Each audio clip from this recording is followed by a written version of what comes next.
Anyone here for the first time? Okay.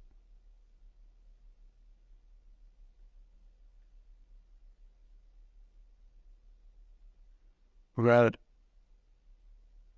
we'll start now. You are all welcome.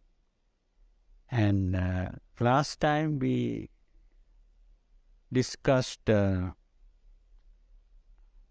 about the Buddha, and today also we'll be talking about the Buddha.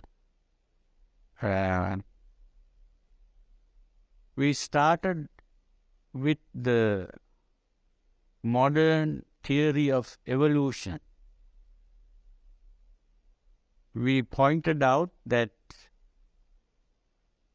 the human being that we find today is not the ultimate stage in the evolutionary process, that the human being has to evolve further. The human being has a brain which is much more evolved than all the other animals. But still, the human being has certain things that have to be removed. You know, the animals are mainly dominated by emotion. That means, according to the modern biological way of thinking, the difference between the ape and the human being is that the ape is passively reacting to the environment,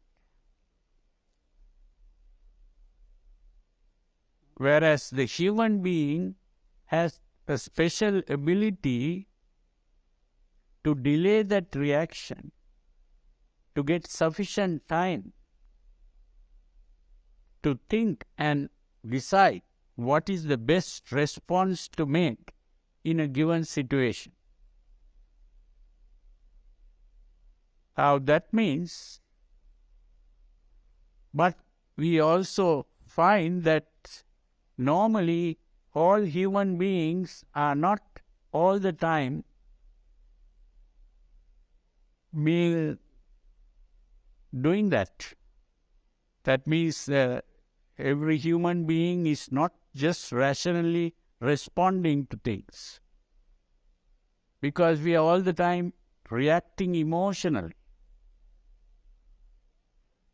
So this is where we have to evolve further. And that further evolution is an evolution of the consciousness. Normally we are conscious of external things.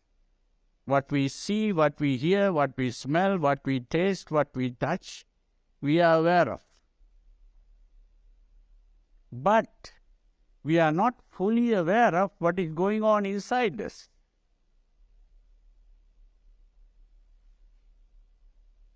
We don't know what is happening inside our bodies.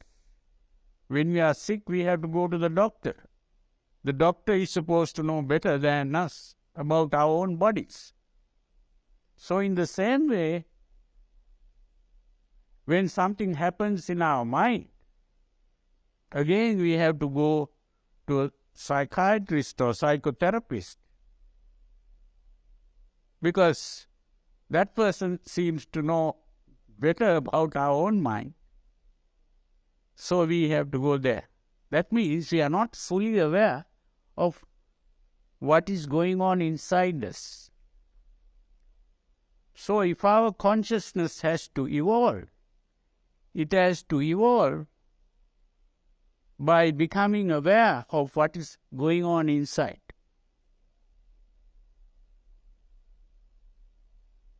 Now, this becoming aware of what is going on inside is what we call insight meditation.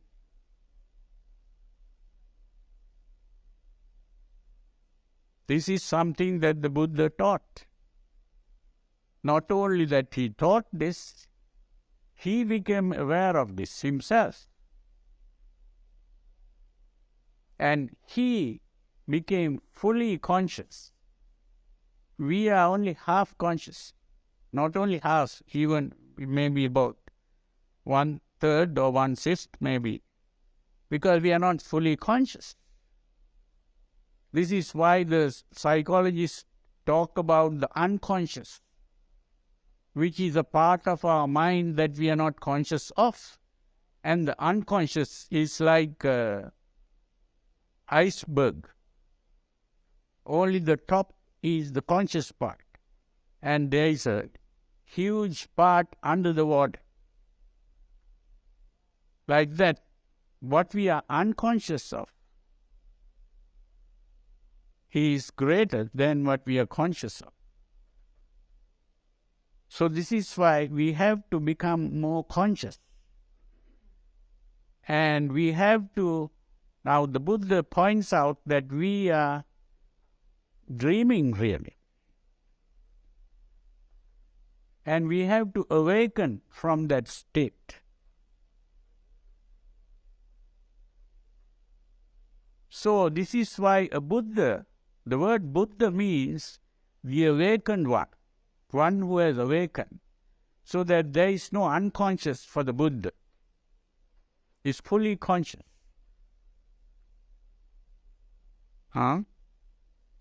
That's the important thing to understand. And this process of meditation is learning to become fully conscious. It's only when we become fully conscious that we begin to transcend all human weaknesses and we become superhuman or supernormal. Now, modern psychotherapy is trying to make abnormal people normal. But this Buddhist way is to make normal people supernormal. That's the important thing to understand.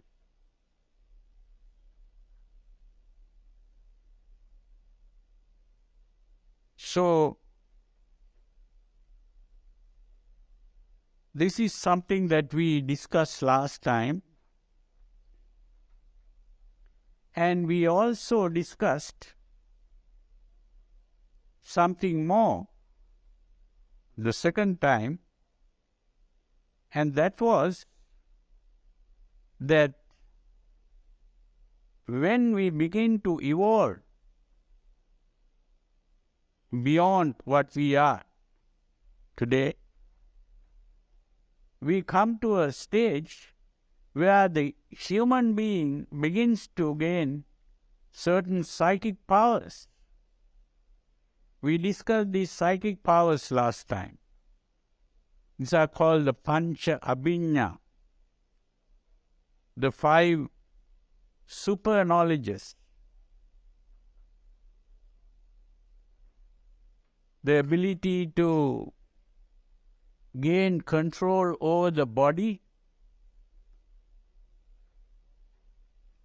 so that we are able to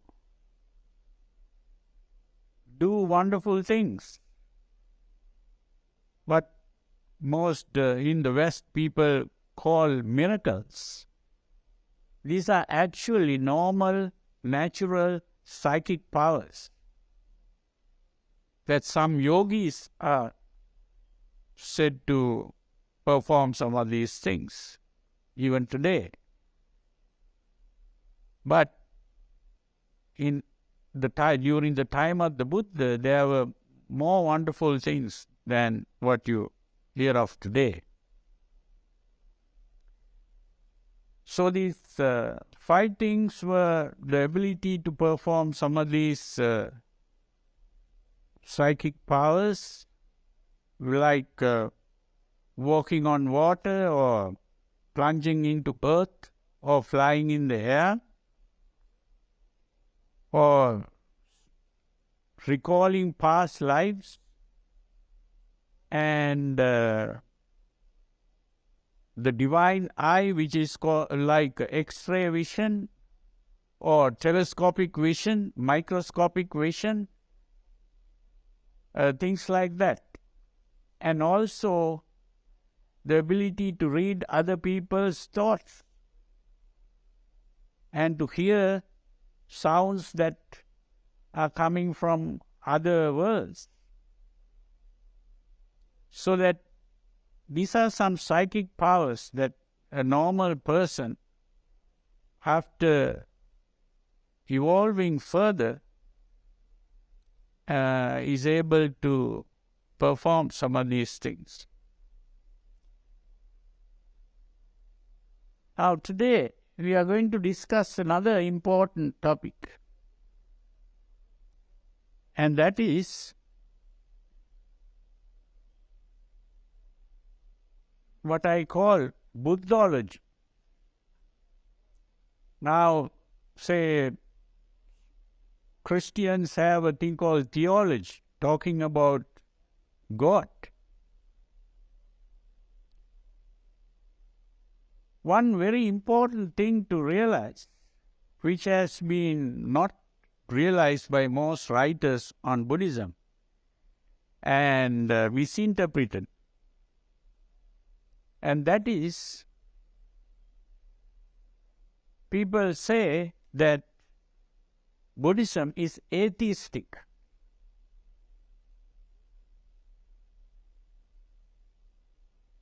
But I think Buddhism is not atheistic, nor is it theistic. Avoiding atheism and theism, Buddhism takes a middle path, which is humanism, humanistic.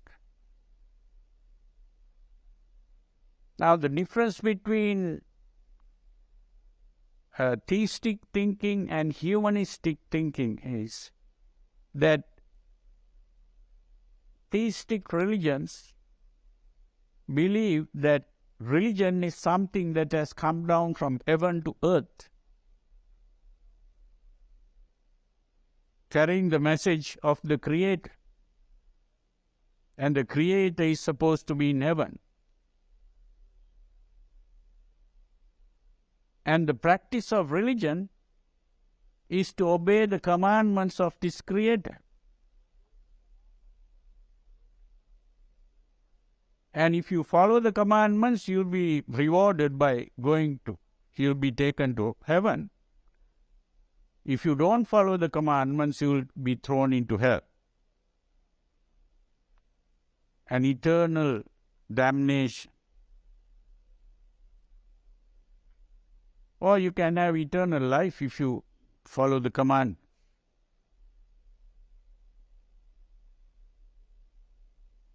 Now, the humanistic way of thinking is different. Modern scientific thinking is humanistic thinking, which means that the human being and the ability of the human being is what is valued.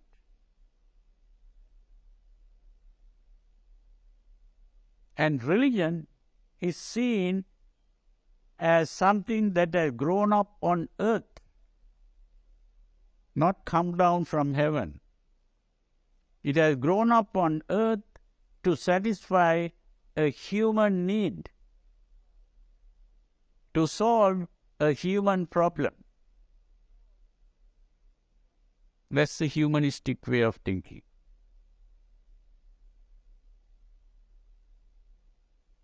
Now, Buddhism is a humanistic religion.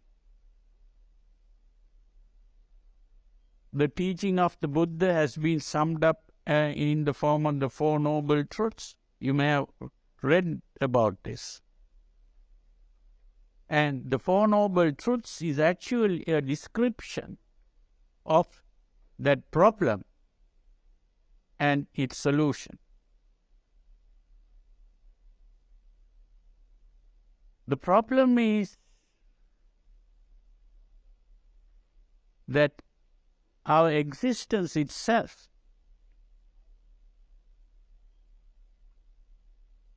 is a suffering, that we are unhappy. That's the problem. And it is the same problem that the theistic religions, they also try to solve, although they don't admit that. Because they are all the time talking about eternal life and eternal pleasure, happiness in heaven. Why do they talk about eternal life and eternal happiness? Because what they find in this world is happiness that is impermanent and life that is impermanent. That itself is the problem that the Buddha is trying to solve. But not by seeking eternal life or eternal pleasure. That's the difference. What the Buddha points out is that we have to face the facts of life. The fact is that everything in this world comes into being due to the presence of certain conditions.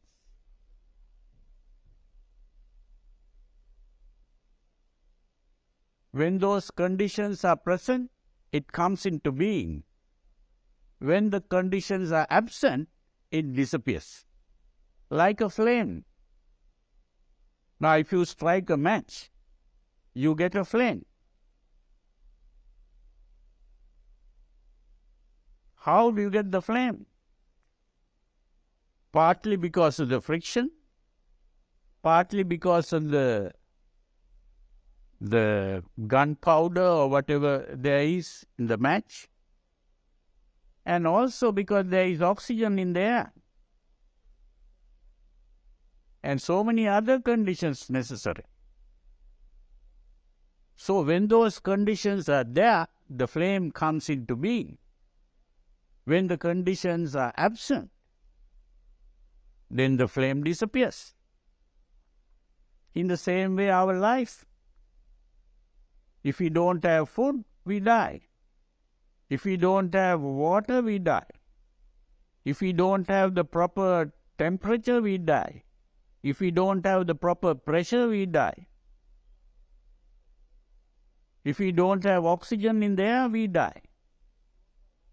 All those things are necessary for us to survive.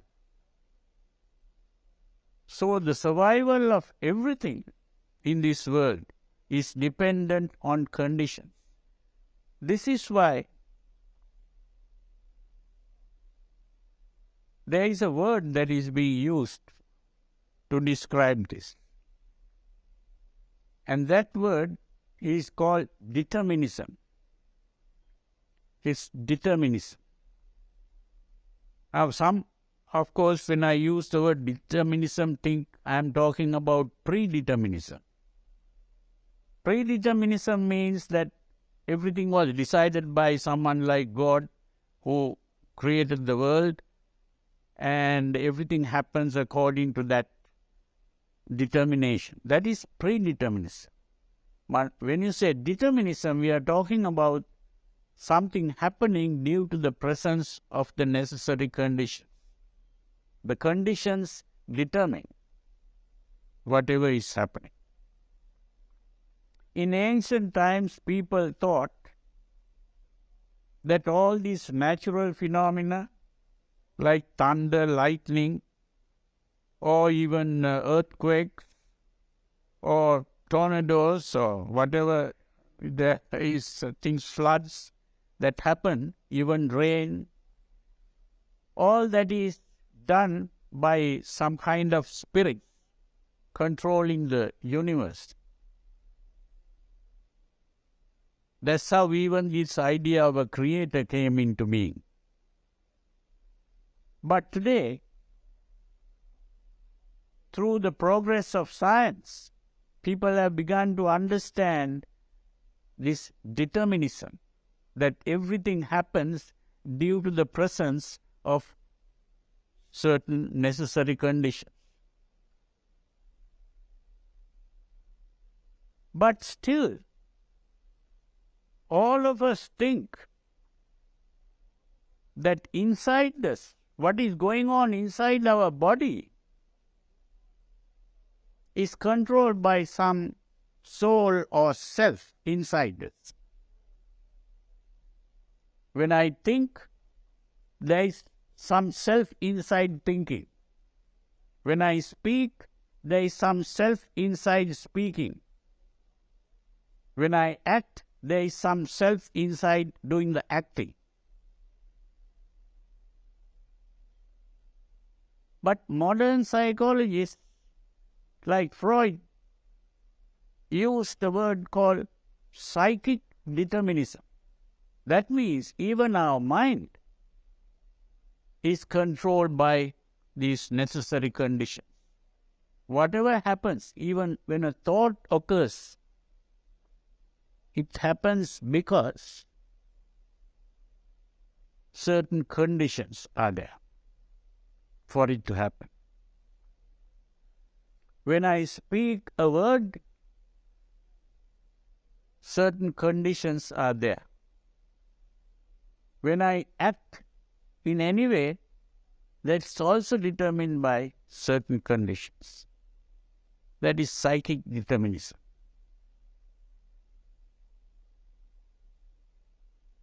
Now, this is a fact that the Buddha pointed out. When we are able to fully understand this, then we become completely selfless. All self-centered thinking, all selfishness, all fighting, quarreling, wars, crime, all that can disappear. And there will be consideration for others. We become unselfish.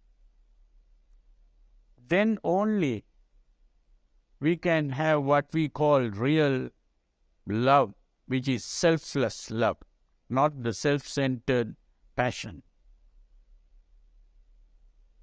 Selfless love is possible only when the idea of self has disappeared.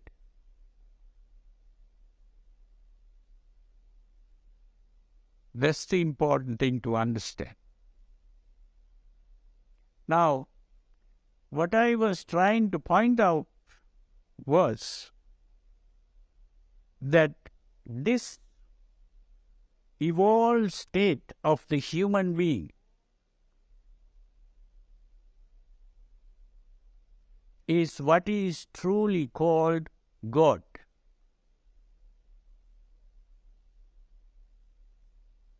In Buddhism also. So this word God is there in Buddhism, but people don't know about it. Even the Buddhists don't know about it. The word that the Buddha used was Brahman.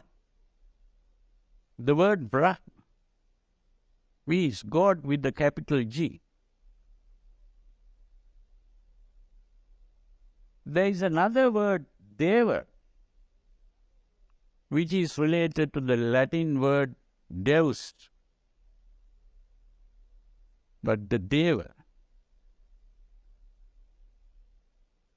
Now, in the Buddhist commentaries, we have an analysis of this word, and then is described in this way there, that three meanings of the word deva. One is called Sammati Deva. Sammati Deva means a god. If we use the word Deva as God with a simple G, Sammati Deva is God by convention or conventional God, which means that some people speak of God of love or God of war or God of lightning or God of thunder or rain or something like that. These are just conventions that people in certain cultures or even ancient cultures, they began to think that way. That's just a convention. Or even kings were regarded as God. And when these kings die, they begin to think of these departed kings as gods. And they might pray to these gods. Or maybe ancestral worship, worshipping ancestors. But this is all a convention, just a belief. Then there is another kind of God, which is called Uppatti Deva. Uppatti means God by birth. This means that Buddhists believe that there are other worlds like heavens or celestial worlds, not visible to the human eye or human beings cannot see. But there are these other spheres of existence. And these beings who are living in those worlds, called the Deva worlds, they are also called gods. So that's a God which is called God by birth, because they are born in that particular world. God by birth, inhabitants of heavens, for example. But in English, usually we use the word angel to refer to some of these inhabitants of heaven. Then there is a third category that is called Visuddhi Deva. Visuddhi Deva means God by purity of mind. If a mind has been purified, then that person with the pure mind is called God. Now it is with that we can define the word God with the capital G. Because it's just God doesn't mean just the creator. God means one who is pure in mind, good, loving, also all-knowing, all-powerful, all those things. Those are the attributes of God. So if there is a person who has those attributes, such a person is called God. Now, the Buddhist way of thinking is not that the world was created by a God. God is a human concept. It's not that God created man, but man created God in his mind. So the human being has formed a concept, and that concept is the concept of perfection.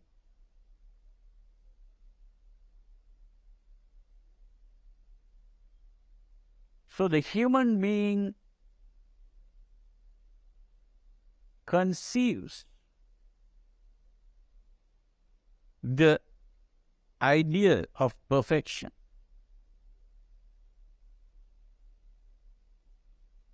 And having conceived this ideal of perfection, the human being begins to try to be perfect. And that is the practice of religion. Religion is an effort to realize that ideal of perfection. And ultimately,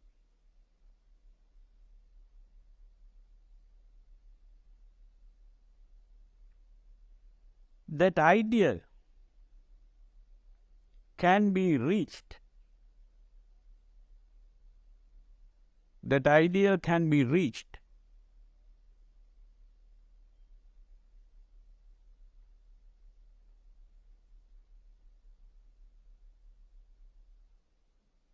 what's the problem? No, it's colder and colder at the end. You start working, huh? Yeah, it's not. Oh, okay. So, when a human being really reaches that state of perfection, that person becomes God. So such a person is the Buddha. So when we speak of the Buddha, he is not just some philosopher who lived so many centuries ago, like Socrates or Plato. This was a person who evolved to that point where the human being realizes the ideal of perfection. It's a human potential that has been actualized. And that is the Buddha.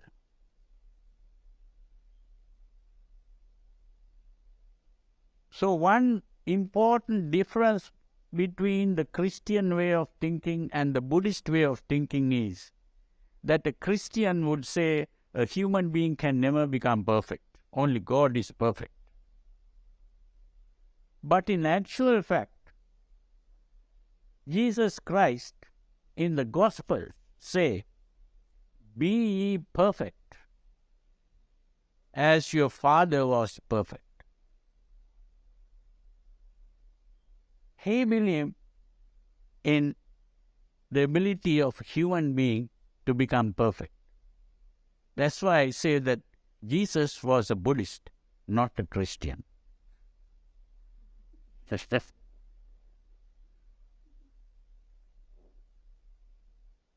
So, and also he said, "Blessed are the pure in heart, for they shall see God."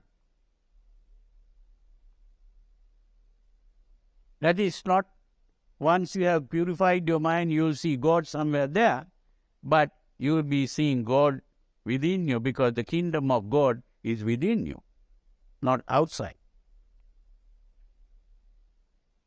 So it was very clear.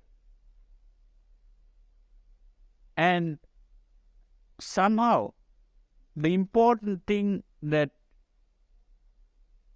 we have to understand is that from a Buddhist point of view,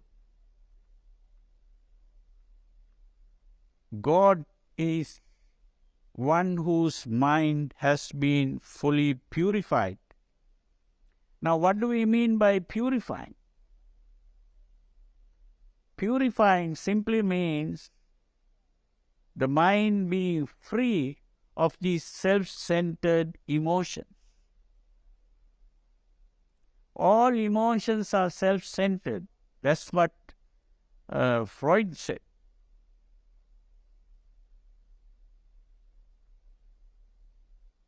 All emotions are self-centered because they are all mainly to survive. The whole process of evolution is a struggle for existence and the survival of the fittest. So the animals are mainly making use of emotions to survive.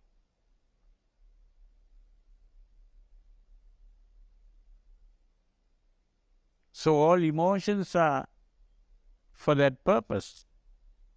Now what we call love in the form of sexual love is also an emotion, and the main purpose of that is to propagate the species. But today they try to avoid propagating and enjoy the pleasures. But that is not the real purpose of this. It was to propagate the species. Just as the bees are attracted by the flowers and given all the nectar so that the flower can be propagated. So in a similar way, the sexual attractions and various hormones and various other things that go into it, all that is for the purpose of propagating the species. They are all self-centered. So the real selfless love is not a self-centered thing. The selfless love or the selfless interest in the welfare of all beings, which we call metta or maitri in Sanskrit, metta in Pali. We don't have a proper word for this in English. But that psychotherapist or psychiatrist or psychoanalyst Eric Fromm wrote a book called The Art of Loving. There he mentions that he uses 3 Greek words to describe this. One is eros. Eros means the sexual love. That is a self-centered love. The other one is philia, is a family love. The love between parents and children and brothers and sisters, that sort of love. Philia. Then he uses a third word called agape, which is the selfless love. If you say, love thy neighbor as thyself, that is a selfless love.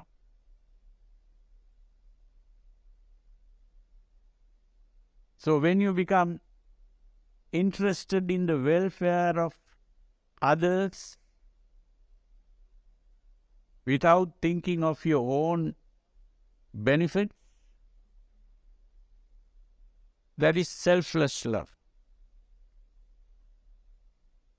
This is what we call metta or maitri.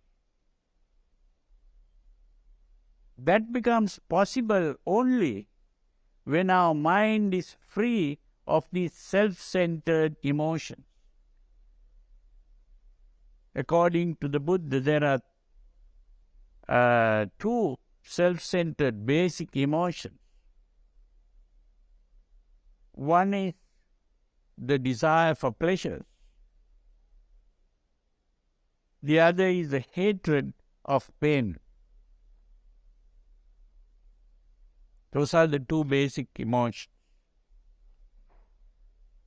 And there is also a third one, which is actually a confusion of the mind due to the presence of these self-centered emotions.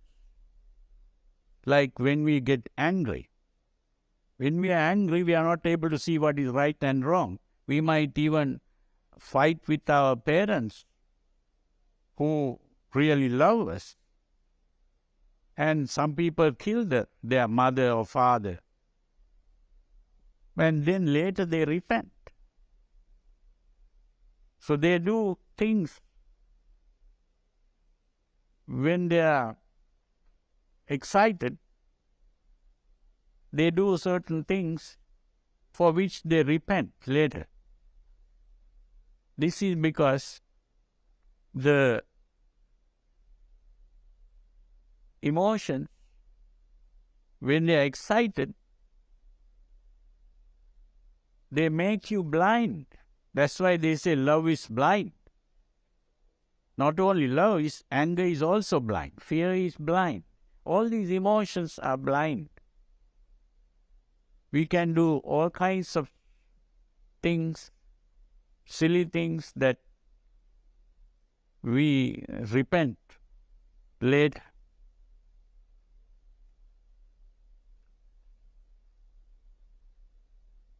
Now, to purify the mind is to free our mind of these self-centered emotions.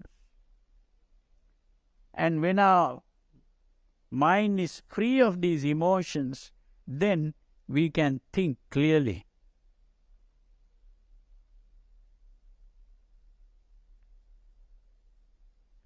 Otherwise, we'll be thinking that we are really doing logical thinking, but our thinking becomes illogical. Sometimes other people can see that our thinking is illogical, but we don't see it. We try to defend ourselves. That's what is called rationalization. We rationalize the emotion. We try to support the emotion by logical argument.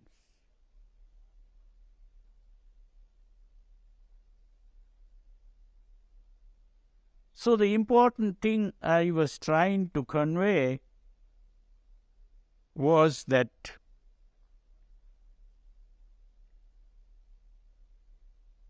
for the Buddhist, Buddha, he is the God with the capital G. That a human being can reach a state of perfection. And we are all trying to reach that state of perfection. Although we may not have risen up to that level.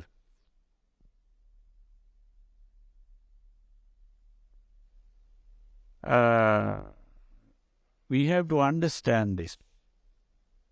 So this is the Buddhist theology, what I call Buddhology. That the Buddha is not just an ordinary human being, as some writers try to put it. And it is a disadvantage to think that the Buddha was just a human being. And not only that, there is another objection to that. If we tell a Christian the Buddha was a human being, the Christian will say, oh yes, the Buddha was a human being, therefore he is bound to be wrong. Christ was God, therefore he can never be wrong.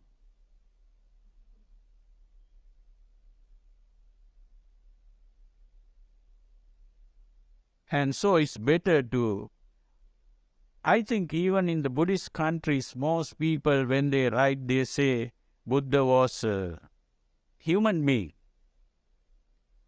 I think that lesson was taught by the Christians themselves who came to the Buddhist country and taught the people there.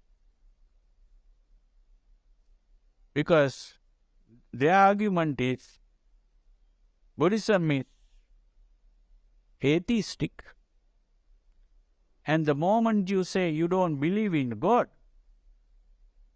it means that you are a bad person. We have such a word in Buddhism. We call it miccha ditti, wrong view.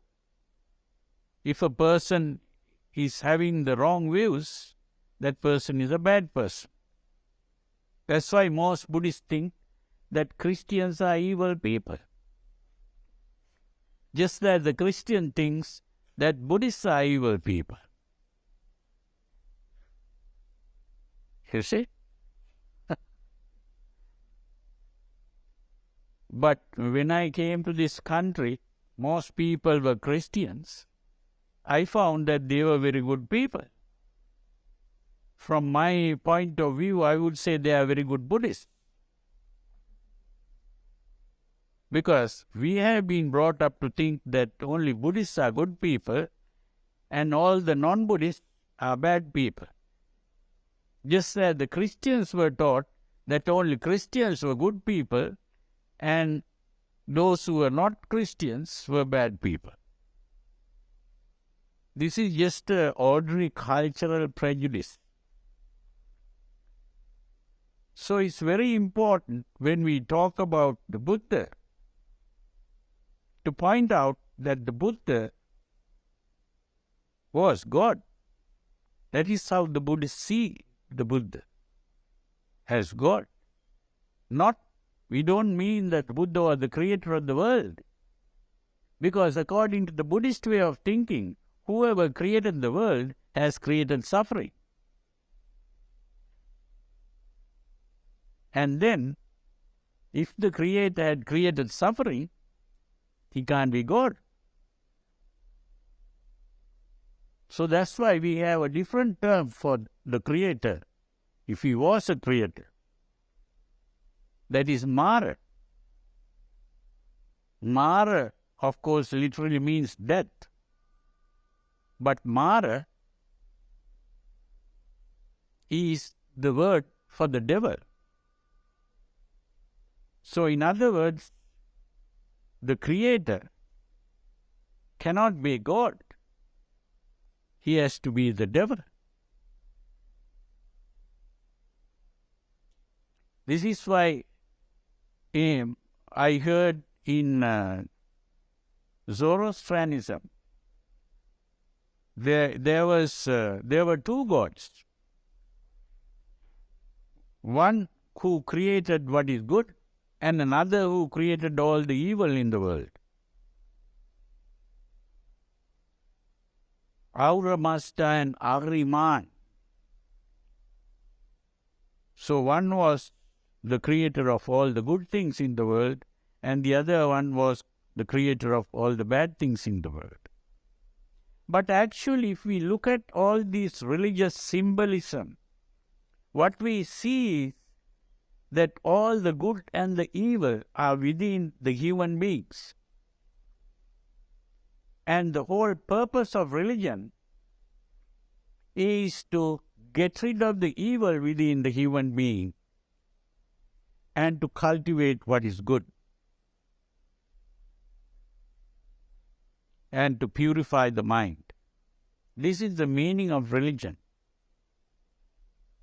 When we understand it that way, then we see the unity in all religions. These differences in different religions is simply produced by the way they explain what they are doing.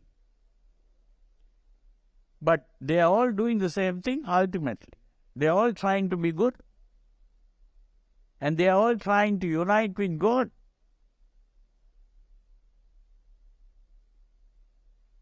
What is to unite with God? The moment you unite with God, you become God. Like a river that falls into the ocean and it becomes the ocean. The water unites with the waters of the ocean So in the same way, if we purify our mind, that purity itself makes you God. In other words, this is a potential that human beings gradually try to actualize through the practice of religion.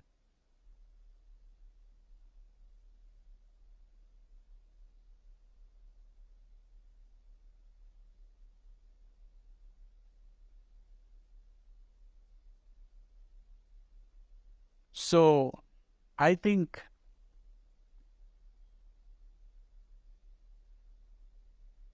I have said what I had to say, and we have been speaking for about 1 hour now. So, I'll let you ask questions and we can discuss. Yeah?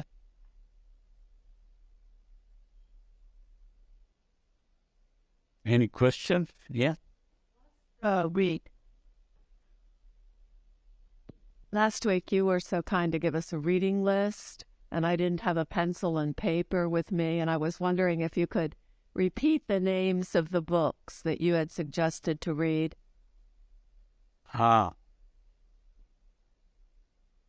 Okay. I hope you'll be able to write it down and... And I will Xerox it and bring it in. Oh, that's a good idea, yeah. So the first book I told you was not written by a person who called himself a Buddhist. Is As a Man Thinketh by James Allen.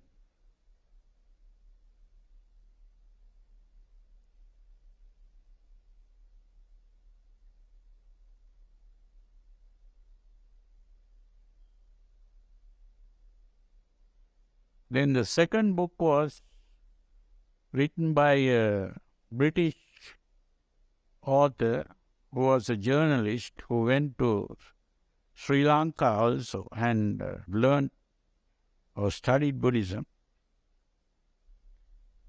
It's The Mind Unshaken by John Walters.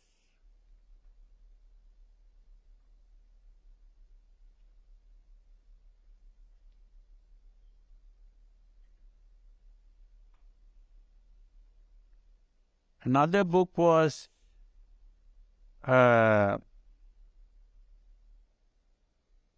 written by Paul Carus.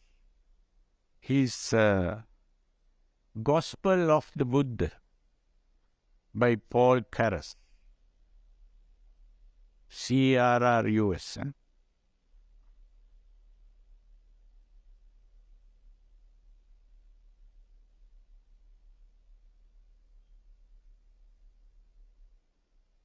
The other is Buddhism in Translation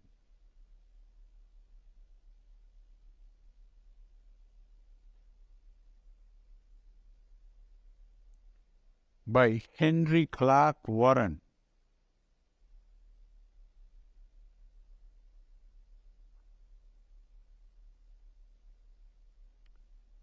After reading those things, I would suggest that you should read the sutras. Today you get the sutras in translation, translated by Bhikkhu Bodhi. The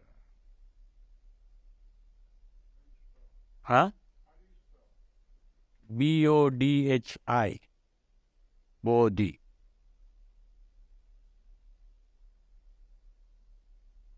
And so those are the books. So any other questions about what we discussed? Yeah, you have a question. Mara, Yeah? and I've heard that term before, and I just wanted to. I don't hear you properly. Can you stand up and say it? We like to see your face also.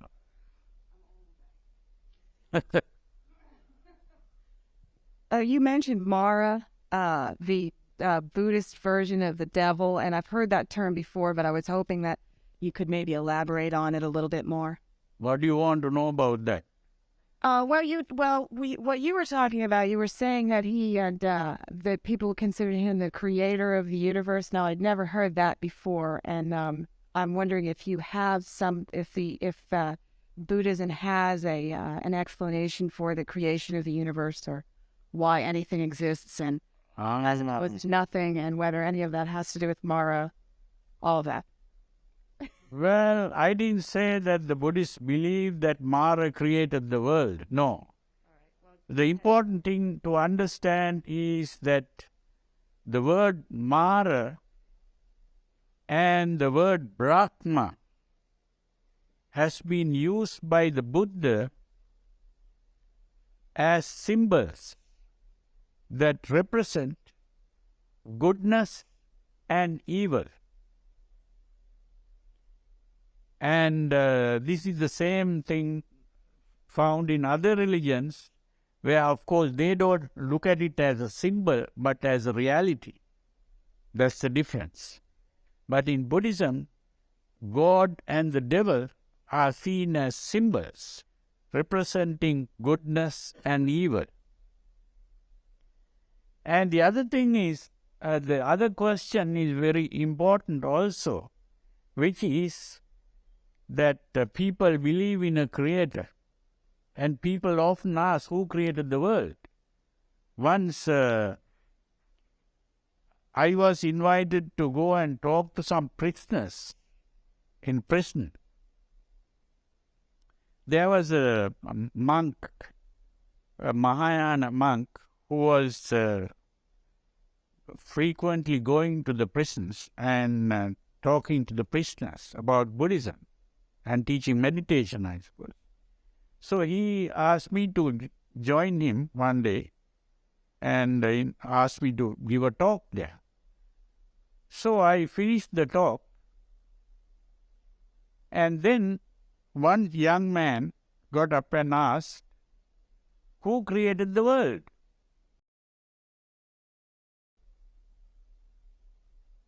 So I said, "You created the world." When I said that monk got frightened. He thought that I was going the wrong track. And he didn't allow me to speak after that. He started talking. So I kept silent. That's all. But the important thing there that I was trying to say, I wanted him to ask me the second question. What do you mean by I created the world? But I was not allowed to answer that part. So I can answer it now if you want. Do you want me to answer that? You see, there is a verse immediately after his awakening from this dream. The Buddha recited a verse, or supposed to have recited the verse, or whatever ideas came out was put in the form of a verse. It's a common thing that Buddhists in Sri Lanka have heard very often. In Pali it goes like this: Aneka jati sansarang sandavisan anibbisan gahakarakang gavesanto dukkha jati punappunak. What it means is, I have been traveling in this sansara. Sansara is the cycle of rebirth. I have been going. in search of the house builder, which means the creator. So in other words, now the Buddha is saying, I have been traveling in samsara from life to life in search of the creator. But I didn't find him. I didn't meet him. And then he says, it's this repeated birth is a suffering. Going from life to life, every time you are born, you die again. That's a suffering. Then he says, now I have seen you, Creator. You will not create again. All your structure has been destroyed. All the supporting pillars have been broken down. Visankara gatan chittan. The mind has stopped creating.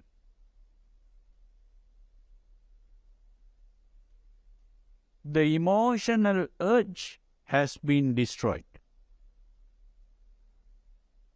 That is what the meaning is, that we are creating the world through our own mental process. If you study modern psychology, if you study what is called the theory of perception, you will understand this. This is known to modern psychologists. Everything that we see in the world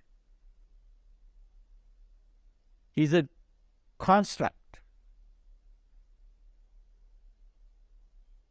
When we open our eyes, we don't really see objects. That's the important thing to understand. Because in our eyes, what we get is there is a thing called the retina.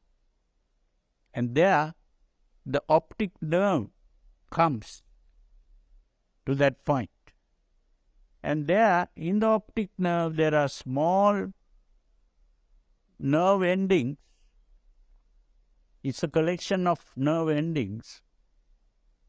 There, each nerve ending can only be stimulated by a certain frequency of light. So there are really 7 frequencies: violet, indigo, blue, green, yellow, orange, red. And those nerve endings will carry messages to the brain. So what you see is color, nothing else. That's all that you see.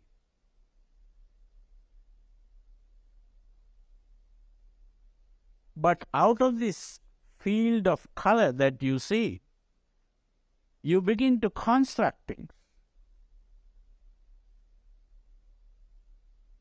That is the idea of perception. You construct images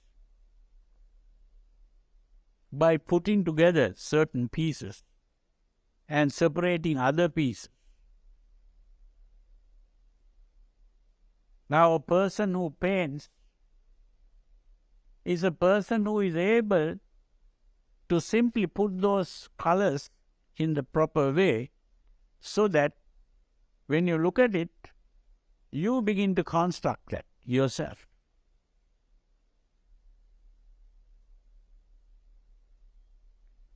Now, it is even possible to make you construct an image by just drawing some lines.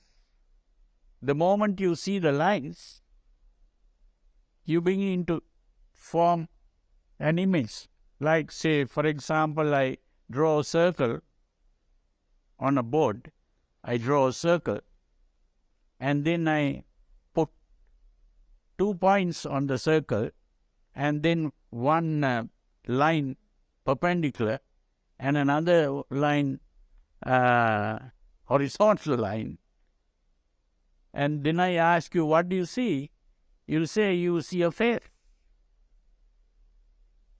That whole thing called face was your construct.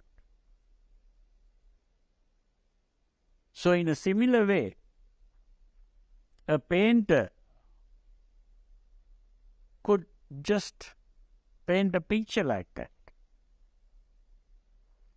And when you see something there and identify something as a face or a man or a woman or a tree or whatever you construct, is simply your construction.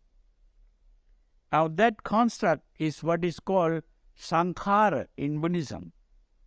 The word sankhara is used.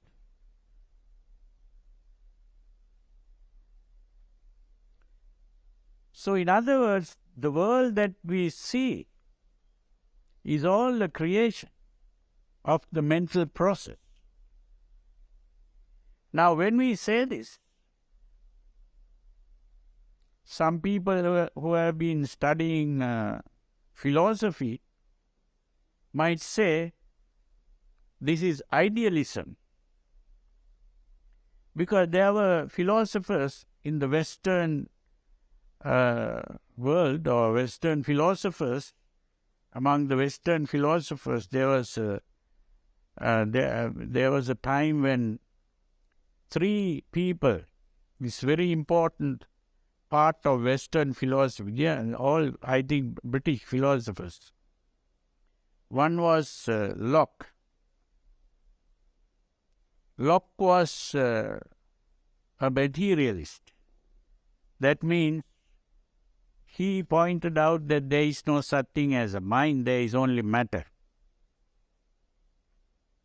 Everything in the world that we see is made up of matter, and there is only matter.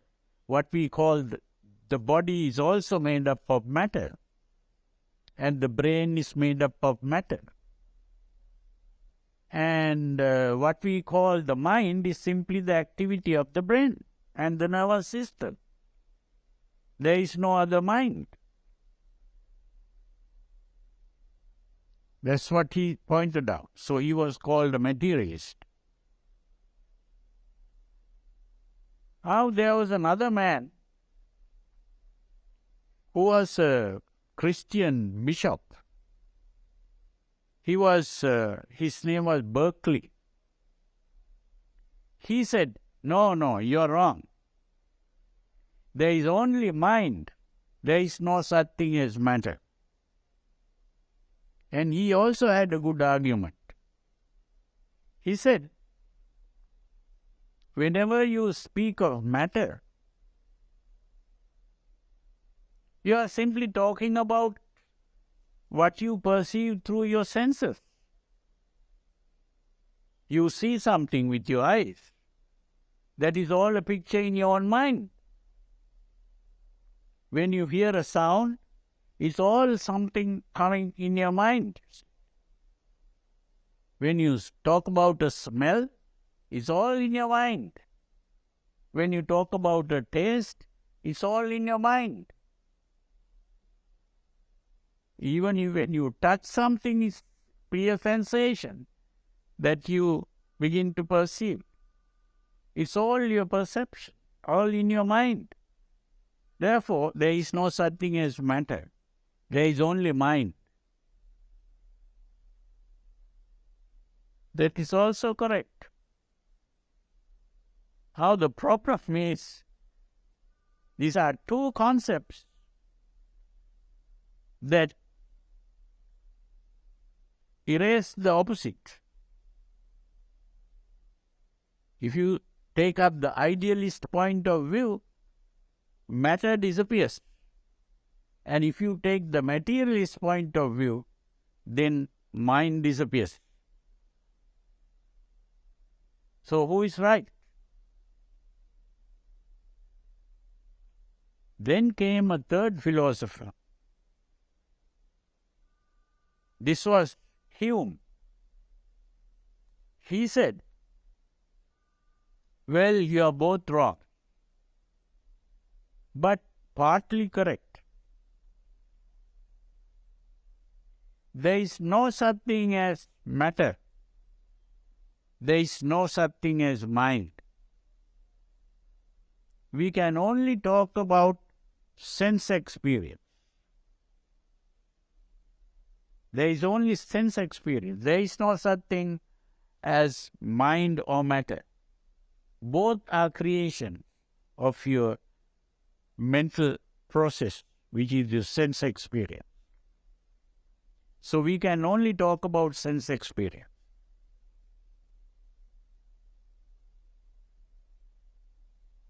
Another philosopher who observed that and informed his own way of saying it was Immanuel Kant.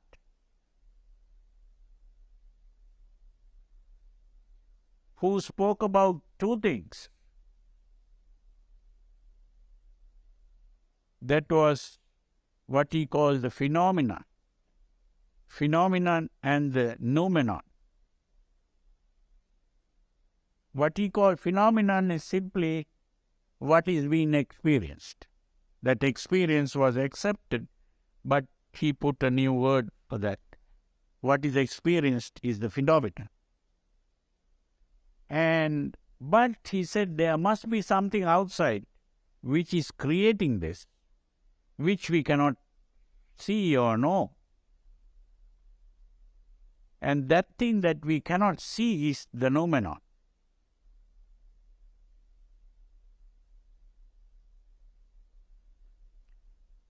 So, of course, then later another kind of philosopher came up and started saying that that noumenon can be known. That can be known only by mystics. And so that is what was called transcendentalism. So it went on like that.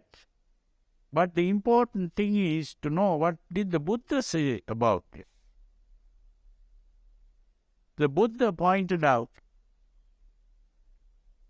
he said, this is the all.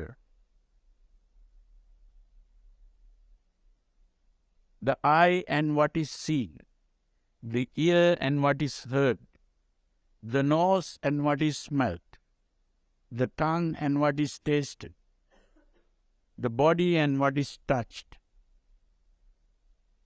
and this thinking process and what is conceived, the concept. That's all that we can talk about. If there is anyone who claims to be able to talk about something other than those things, he can be questioned and cross-questioned, and ultimately he will not be able to make good his boast. That's what he said. So, he was taking a very similar position that Hume took. And even there was some person who came and asked, now if all sensory activity stops, what will be left behind?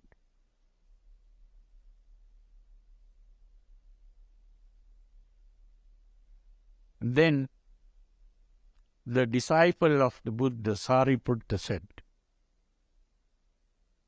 if you say something exists, it is wrong. If you say something does not exist, it is wrong.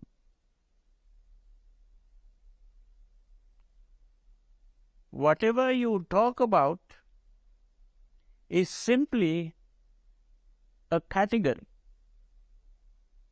because we are trying to categorize things. That's why we speak about things. Whenever we look at something and say, this is, say, a camera or something,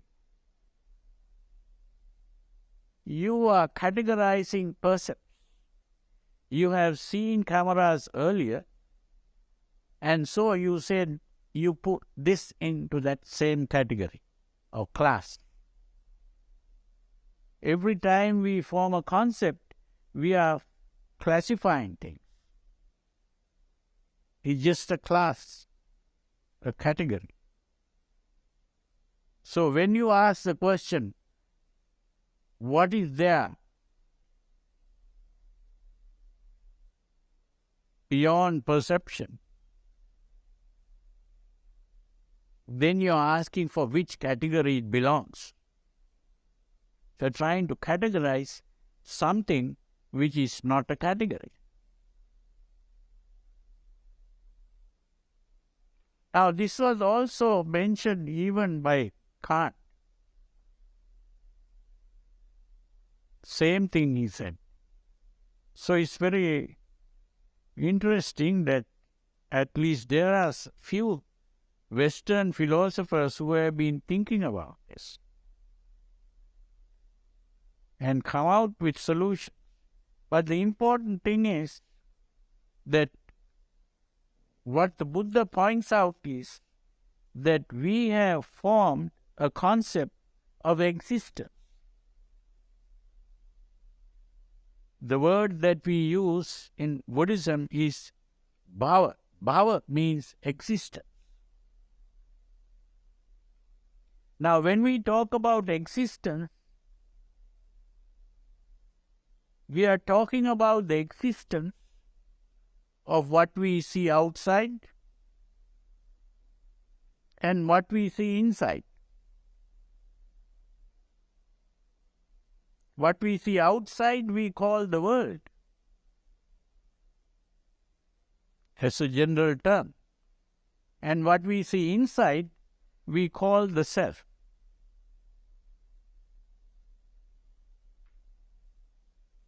So we have formed two concepts, the self and the world. We can call this the subject and the object.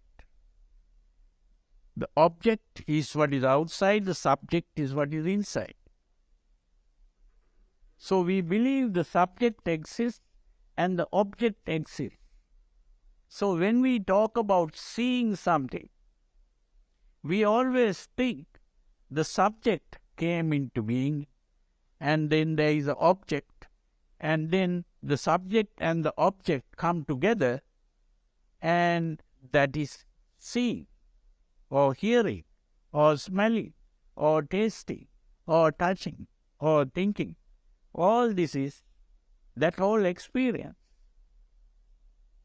becomes a relationship between the subject and the object.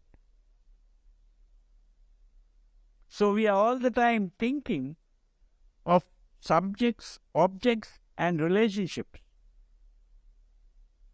And the relationship can come in the form of an emotion. It can come in the form of an emotional attachment to something pleasant, or a hatred of something that is unpleasant. Or it can come in the form of fear, or worries and anxieties. These are all emotional reactions. This is all that we are experiencing. So the normal experience of existence is the experience of subject, object, and relationship. And that relationship is creating unhappiness. Because all these subjects and the objects are impermanent. So all relationships become impermanent. So you have falling in love and then getting divorced, and then all the problems arise in the world. All the fighting, quarreling, all that is simply this relationship between subject and object.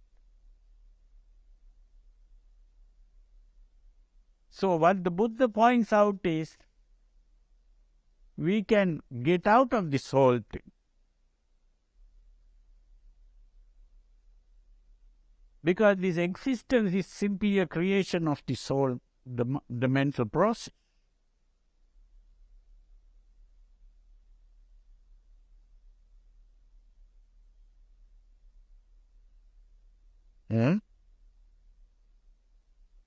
So I don't want to go deeply into this at this point.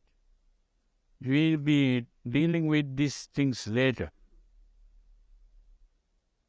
So you can ask further questions. Yeah. Yeah, in your last lecture, you mentioned like pursuing pleasure. Can you define what these pleasures are, and how should somebody react in a skillful or healthy way towards these pleasures? Well, that is also a good question. The point is,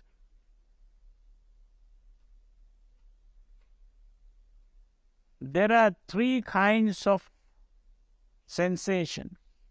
This is the important thing to understand. There are three kinds of sensation: the pleasant, the unpleasant, and the neutral. Those are the three kinds of sensation. We have to see ourselves as organisms in an environment. We have to forget about ourselves. Just look at yourself as an organism. Organism is like a machine. All difference is the machine is not living, the organism is living. That's the only difference. But I think last time I spoke about the difference between living and non-living. But the important thing is, this organism has these five senses, and the senses are being stimulated by the environment. And it is at this stimulation that you begin to experience a pleasant sensation or an unpleasant sensation or a neutral sensation. And what happens is, there is this automatic tendency of the whole human body to react to the pleasant sensation with desire, unpleasant sensation with hatred, and the neutral sensation, of course, you don't react that way. But it gives you a feeling of just existence. That's the problem.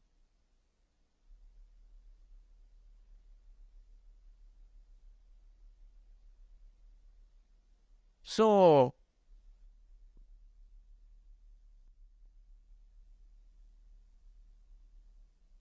do that, we have to understand the whole process of reaction and to see the reaction as an impersonal process.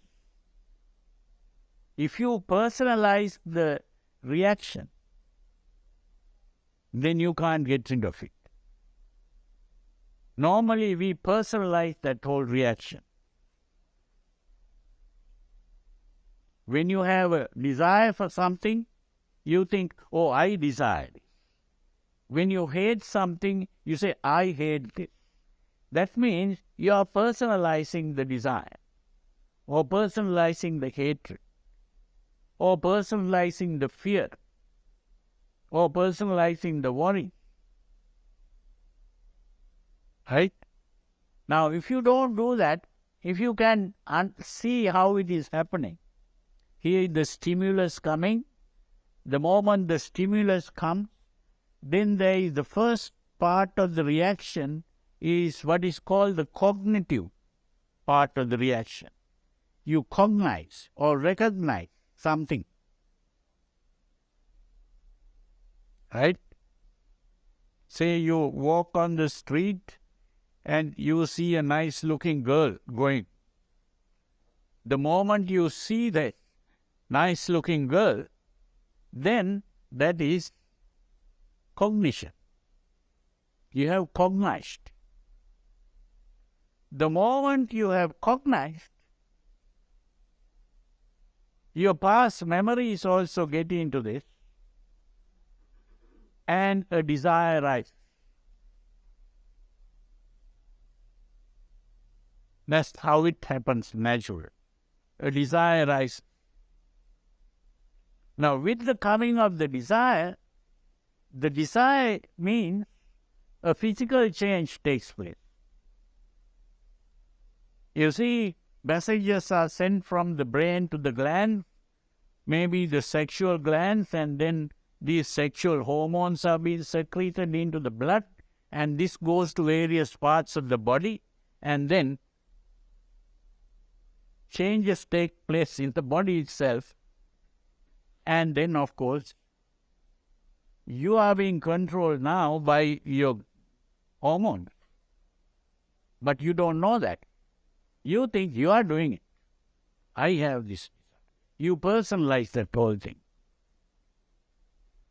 So instead of doing that, if you can simply observe what is going on,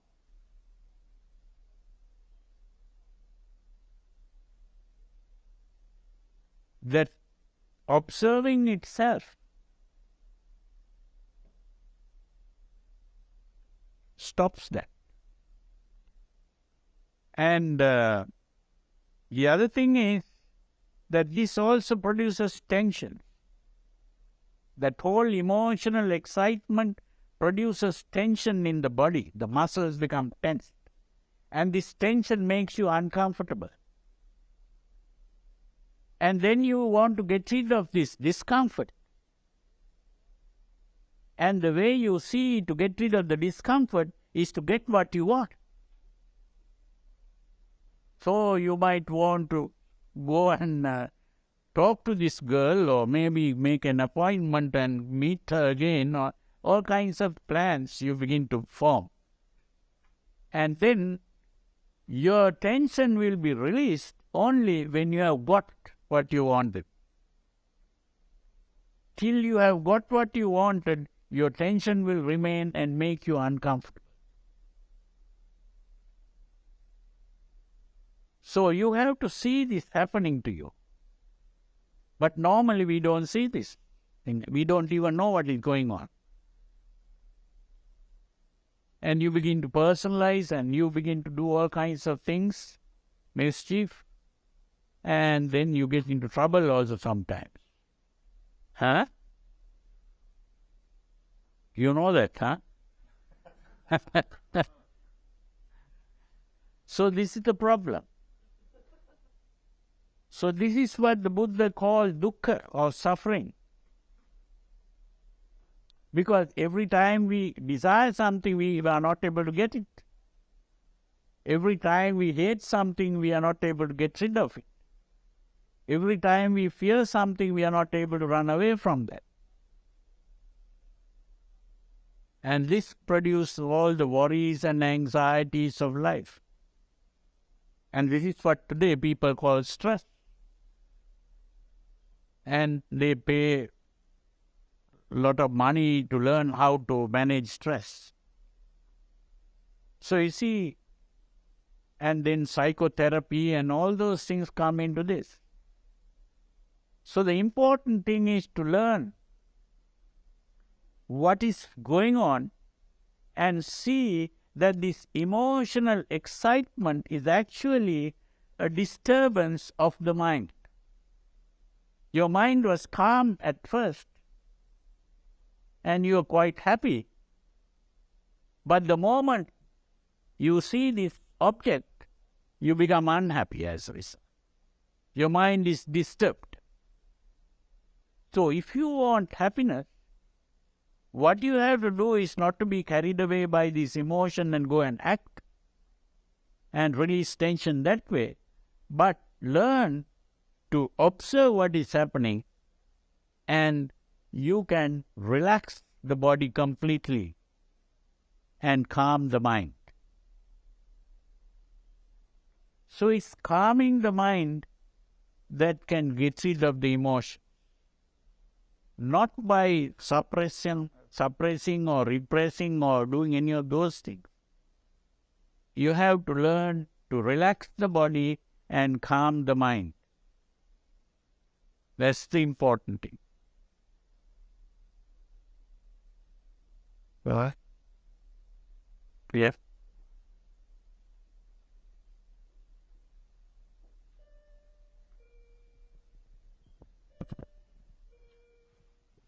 That's okay. This sort of follows what you just said. This, the question I'm about to ask sort of is in the same area of the comments you just made. But I wonder if you could talk about obsessions. Why is it that thoughts come into my mind or things like that, and they just stay there, and I can observe them, but they're still there, and they're always there, it seems like, and I know what you're talking about, the witness. I look at them, and yet the thoughts and the feelings still remain there. Can you comment on that? Yeah. Yeah, that's also a very good question. And the important thing to know is, once the emotion has been aroused, I said it is a physical thing. It's not a mental change, it's a physical change. And because it is a physical change, it is more like heating. If you have a hot plate, you switch it on, it becomes hot. You switch it off, the heat doesn't go at once. It will go only very slowly. Very slowly the heat will begin to disappear. So when you look at the thought, it won't disappear at once. This is the reason. Because the physical hormone is still there in the body. The hormone doesn't disappear simply because you saw it. But if you can wait and be patient, and also you can do some exercise which will also help you to get rid of the hormone, and gradually it will subside. But if you become impatient, then again you are producing more hormones from the other direction. And if you begin to stick with those mental pictures, the other important thing is the mental picture. Every time an emotion is aroused, there is a picture formed in the mind. If it is anger, it is about a quarrel that you had. Or if it is a romantic thing, then you will be seeing that object again in the mind as a picture. And if you keep on focusing on that object, then of course it will become worse. So this is why you have to take your mind away from that picture. This is why the process of relaxation alone is not enough. You have to learn to change the picture in your mind. This is the purpose of meditation.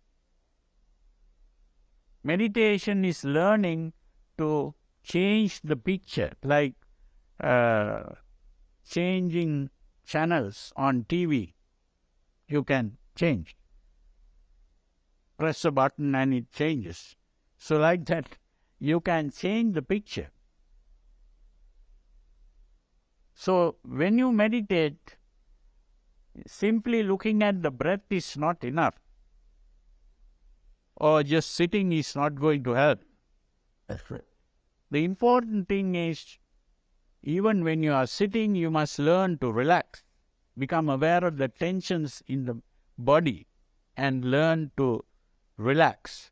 And the other thing is, learn to change the picture in your mind.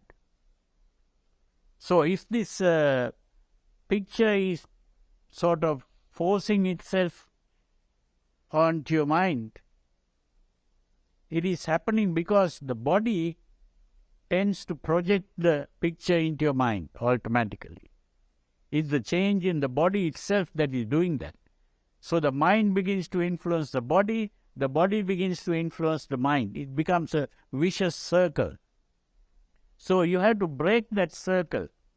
One is to learn to consciously relax. The other is to learn to change the picture.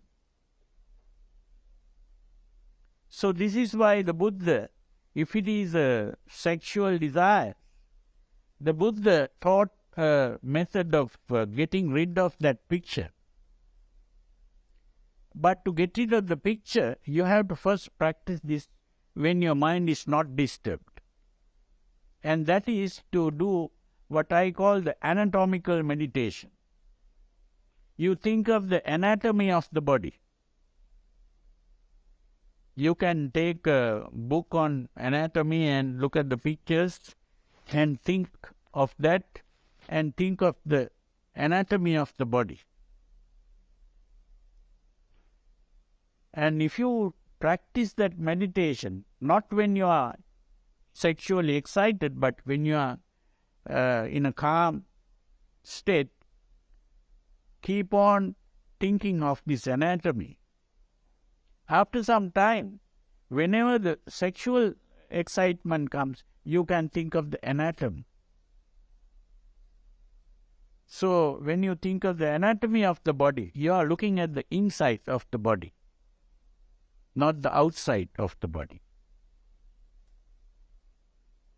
It's difficult at the beginning, but you have to learn to practice that meditation for a while before you can really make use of it. It's like a knife. If you get a knife that is blunt, you have to first sharpen the knife before you can use the knife to cut things.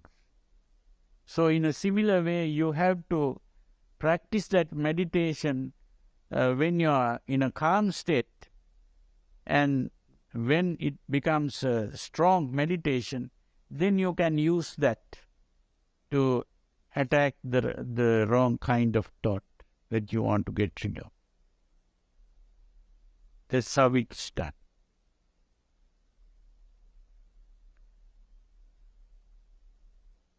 Any other questions?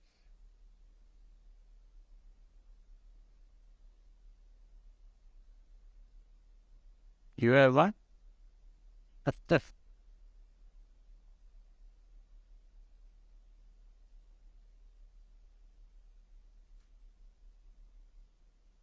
No more question. That means you have understood. That's good, huh?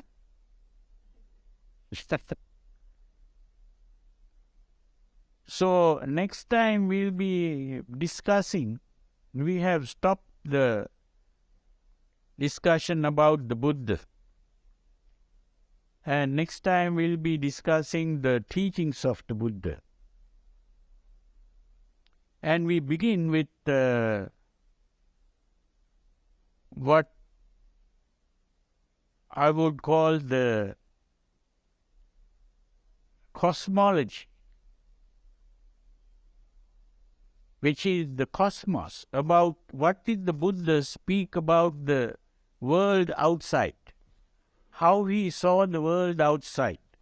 You will find that he saw the world in a very similar way to modern astronomers and people like that, but he saw more than that by seeing other worlds.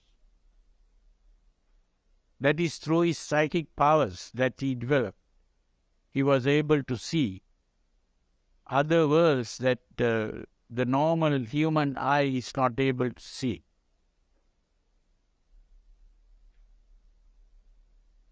We don't hear of these things in the books. So maybe when I finish my book, one day you'll be able to read that.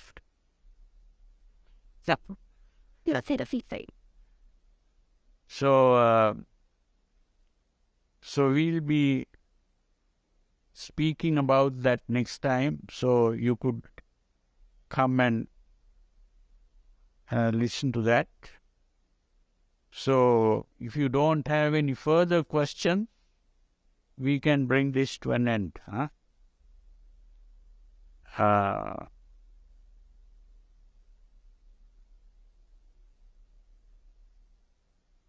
sure you don't have any more questions.